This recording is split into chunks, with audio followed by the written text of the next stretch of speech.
because recently on your show here... I was just going to get to that. Good. Helping you out. You want me to ask you the question? No, look, some of you have accused me of being a traitor to my country, a Russian asset, a Trojan horse, or a useful idiot, I think was the term that you used. Which basically means that I'm naive or lack intelligence to know what's going on. They use that. I want to let your viewers know exactly who I am. All right. Set the record straight. I am a patriot. I love our country. I am a strong and intelligent woman of color, and I have dedicated almost my entire adult life to protecting the safety, security, and the freedom of all Americans in this country. It was the attacks on 9/11.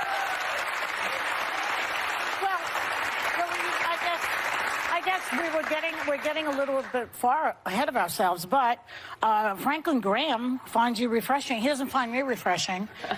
Richard Spencer, the white nationalist leader, says he could vote for you. Joy, this is why... I mean, you're on Tucker Carlson at least 10 times. Why don't you go on Chris Wallace's show? This is why I'm here, because you and other people continue to spread these innuendos that have nothing to do with who I am. Well, Hillary Clinton started it, and then you shot back at her, boy.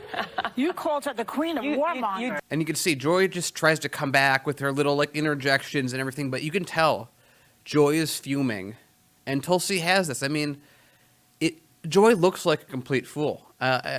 Keep going. Double down, unfortunately, you doubled down on the baseless accusations that she made that strikes at the core of who I am. I'm a soldier.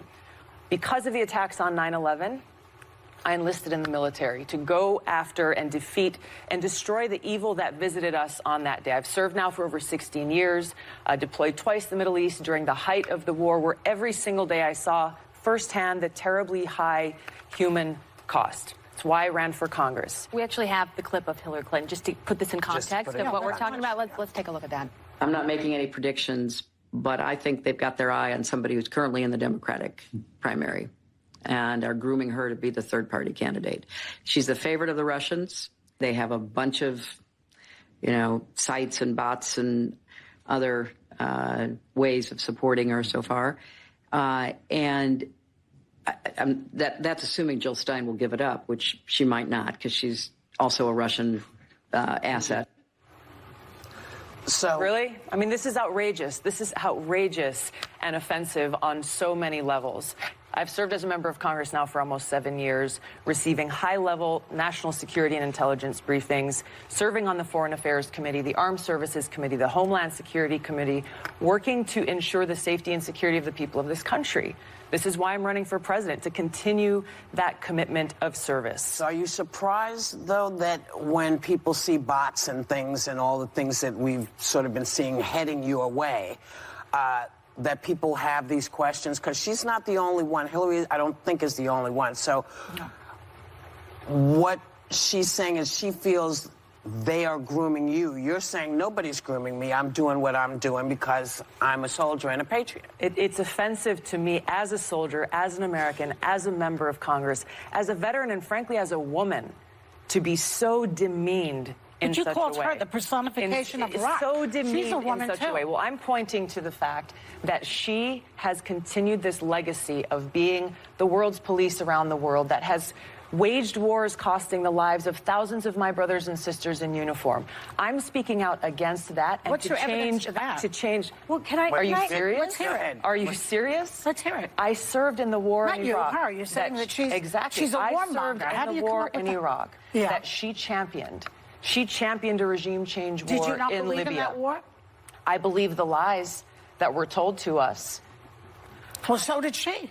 Look, it is indisputable. It is indisputable to say anything other than the fact that Hillary, let me just close this out, that Hillary Clinton throughout her career has led with a foreign policy of interventionism and being the world's police, going and toppling dictators in other countries that has caused such destruction and loss of life. I'm against that. I'm running for president to change that. Rather than actually debate me on the issues, she and others are resorting to these smear tactic campaigns, seeking to undermine me, smear my character, and sending a message to anyone who dissents: toe the line, or you too will be smeared. One thing you have not been afraid to do show score. So thank you for coming on. This is what these conversations are for. This is crazy. This is exactly what we've been talking about on the show so much, and it's crazy. I feel like we wouldn't be covering Tulsi Gabbard even a half as much as we do if it wasn't for shit like this. I mean, literally, why is it that we have to spend so much time calling out the media for stuff that's obvious? I mean, you're literally calling Tulsi Gabbard over and over again a traitor for no goddamn reason because what? Hillary Clinton said it? Hillary Clinton, the person who went from being the president's wife to being a senator, very corrupt, everything we've talked about, to failing to run and losing against a game show host. That's the person that we want to take extra serious. The person that we don't want to take serious is the person who has the highest level of security clearance, is on all the boards in Congress, has served the country for 16 years as a soldier, who has been in Congress for so long, who put her entire everything in jeopardy by going against Hillary Clinton, which I think is the real crime here that this isn't discussed. And I really do wish Tulsi would bring it up more, that the real crime that Tulsi Gabbard has committed is thinking independently and speaking out and acting according to her own moral system. Now, I may not agree with everything Tulsi does, but overall, she's doing a fine job at what she's doing. And people need to lay off her. I mean, come on. This is what she's getting. This is a congresswoman who is currently in the armed forces. And it's just like when Hillary Clinton was running in 2016. The biggest weakness that they found with Hillary Clinton was poll testing, of course. Her Russian connections, or the perceived Russian connections, depending on how you want to look at them. So what did she do? She hit Trump with Russia connections, and we're still feeling the results of that to this day. So, to Joy Behar out there, come on. You're supposed to be one of the lucid ones on The View. I'm usually yelling at Meghan McCain. Not you.